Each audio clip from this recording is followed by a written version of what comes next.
Assalamualaikum warahmatullahi wabarakatuh. Sobat religi Ruang Ariung Si Cepot saran informasi cerdas, elegan, praktis, orisinal, dan tepat. Podcastnya kantor Kementerian Agama Kabupaten Bogor. Bersama kami lagi di sini dalam acara Kultum Ramadan bersama Si Cepot. Alhamdulillah Sobat religi, di kesempatan kali ini kita akan diisi ya rohani kita dengan tausiah bersama Bapak Dr. Haji Ade Sarmili MSI. Beliau adalah kasih pendidikan diniyah dan pondok pesantren pada kantor Kementerian Agama Kabupaten Bogor. Insya Allah beliau akan mengetengahkan mengenai pahala yang tiada terhingga. Seperti apa itu pahala yang tiada terhingga? Mari kita langsung simak saja tausiah bersama beliau. Mangga Pak Kiai. Baik, hatur nuhun. Bismillahirrahmanirrahim. Assalamualaikum warahmatullahi wabarakatuh. Innal hamdalillah kulluhu lillah ala kulli syai'in ayah amma ba'du. Sobat religi Si Cepot yang berbahagia dan Allah muliakan, ada 3 perbuatan ibadah yang kita kerjakan. Allah memberikan persediaan pahala yang tiada terhingga bila kita mampu melakukan dan melaksanakannya. Yang kalau kita beribadah, Allah spesifik memberikan ganjaran dan pahalanya. Sekian lipatan, sekian pahalanya. Tetapi bila kita mampu mengerjakan ketiga perbuatan ini, Allah berikan kehebatan bagi pelaku dan pelaksananya.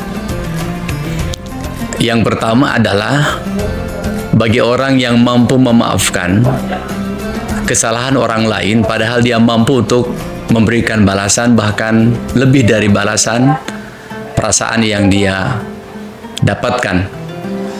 Tapi dia balik memaafkannya. Allah firmankan dalam Al-Quran itu dengan ungkapan faman afa wa aslaha fa ajruhu 'ala Allah.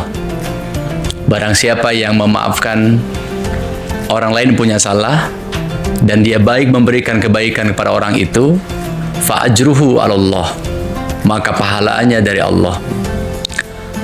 Unlimited price, tidak ada angka yang bisa memberikan gambaran betapa besar pahalanya ketika dia mampu memaafkan orang lain punya salah itu. Oleh karenanya ini sikap yang sangat luar biasa hebat bagi orang yang ketika dijolimi tapi dia balik memaafkan kesalahan orang lain itu.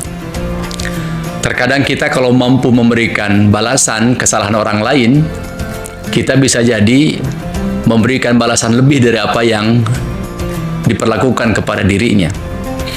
Padahal sebenarnya ketika kita mampu memberikan maaf, Allah berikan persediaan pahala yang luar biasa. Ini sangat berat dan sangat maha berat karena Allah menyiapkan pahala yang luar biasa. Contoh kecil misalnya, kata Rasulullah Muhammad SAW ketika ada orang sahabat yang meminta pada Rasul, ya Rasul, ibadahku biasa saja, sholatku biasa saja, zakatku bahkan mungkin tiada, sedekahku biasa saja, tidak melebihi makhluk dan sahabat yang lain. Tapi aku pengen masuk surga ya Rasul. Apa kata Rasul? La tagdob walakal jannah. Jangan marah, maka bagianmu adalah surga. Jadi kita mampu memberikan maaf dengan ketidakmarahan yang kita berikan pada orang itu, Allah berikan sebuah tempat yang sangat terpuji dan terhormat. Itu baru dengan lisan balasannya, baru dengan ungkapan apa yang kita berikan pada orang yang salah itu. Bahkan Rasul pernah menyabdakan, menggambarkan kepada kita, bila ada sebuah kalimat buruk muncul dari seorang manusia, dari lisannya, maka dia akan membumbung ke langit, mencari celah langit, mencari pintu langit, dan malaikat kemudian menutup itu celah-celah langit agar itu kalimat buruk tidak masuk ke langitnya Allah Subhanahu wa Ta'ala. Maka ketika pintu langit ditutup oleh para malaikat, maka itu kalimat buruk akan kembali ke bumi dan mencari orang yang mengeluarkan kalimat buruk itu. Jadi pemaafan yang kita berikan sebenarnya kepada orang yang bersalah kepada kita itu tanpa reserve, tanpa syarat. Ketika orang punya salah dan kita mampu memberikan balasan kesalahannya itu, maka pahalanya Allah berikan yang tiada terhingga. Fa'ajruhu 'ala Allah. Itu yang pertama. Satu perbuatan yang Allah berikan pahala yang unlimited price, tidak ada angka yang bisa membatasi betapa besar pahalanya. Yang kedua adalah perilaku, sikap, dan komitmen sabar, baik ketika melaksanakan ketaatan ataupun ketika ditimpakan musibah, baik ketika dia menghindari kemaksiatan dan dosa ataupun ketika dia mencoba untuk menghindari pengingkaran terhadap perintah Allah. Sabar ini diberikan apresiasi oleh Allah dengan predikat yang hebat luar biasa. Allah firmankan itu dalam surah Az-Zumar itu, innama yuwaffas sabiruna ajruhum bighairi hisab. Allah akan menganugerahkan bagi orang yang sabar itu ajruhum bighairi hisab. Pahalanya tiada terhingga.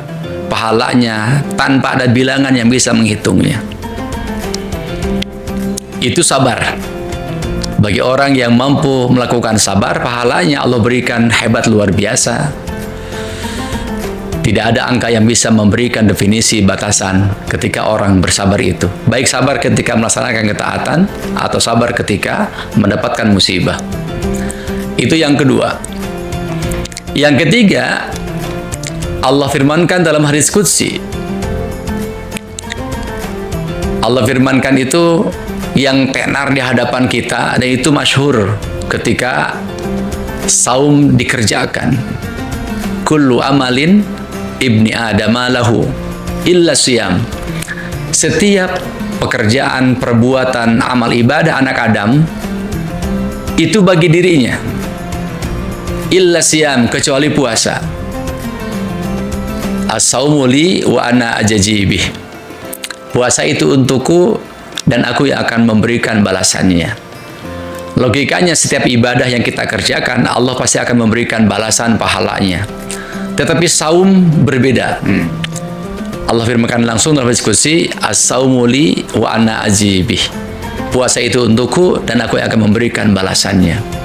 Tidak ada besaran pahala, tidak ada angka yang membatasi bagi orang yang mampu melaksanakan saum Ramadan. Karena Allah akan memberikan balasannya.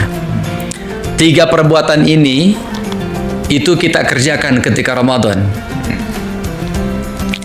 Kita memaafkan orang lain dengan cara saling memaafkan.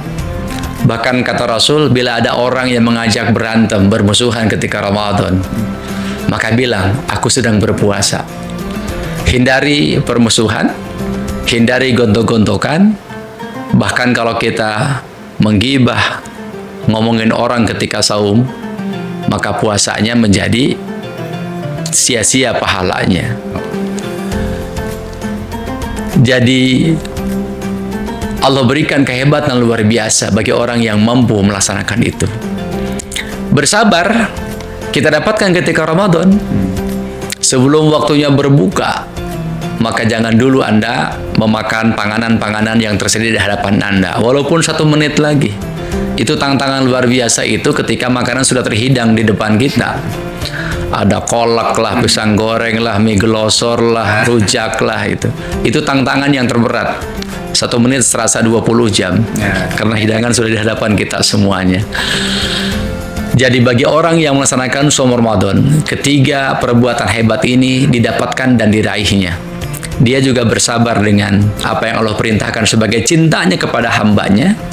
Dia juga memaafkan orang lain ketika berlaku salah kepada dirinya. Dan dia juga melaksanakan saum yang dikerjakannya. Semoga ketiga perbuatan ini menjadi pengungkit kehebatan kita di hadapan Allah Subhanahu wa Ta'ala kelak. Dan Ramadan ini menjadi Ramadan yang terbaik yang bisa kita bahkan di hadapan Allah Subhanahu wa taala kelak ketika Allah panggil kita dengan nama orang tua kita bisa berbangga sehingga Allah turunkan rahman rahimnya, Allah curahkan ridhonya kepada kita semuanya. Selamat menikmati kehebatan 3 ini. Mudah-mudahan Ramadan ini adalah Ramadan yang bukan yang terakhir untuk kita seluruhnya. Demikian, wassalamualaikum warahmatullahi wabarakatuh. Waalaikumsalam warahmatullahi wabarakatuh. Luar biasa Ki, terima kasih sekali pencerahannya. 3 hal yang padat dan itu dikerjakan di Ramadan semuanya ya. Mudah-mudahan Sobat Religi kita bisa mengamalkan 3 hal tersebut. Amin. Rupanya demikian kuliah singkat kali ini, Kultum Ramadan bersama si Cepot. Sampai jumpa di Kultum berikutnya. Wassalamualaikum warahmatullahi wabarakatuh. Waalaikumsalam warahmatullahi wabarakatuh. Salam si Cepot.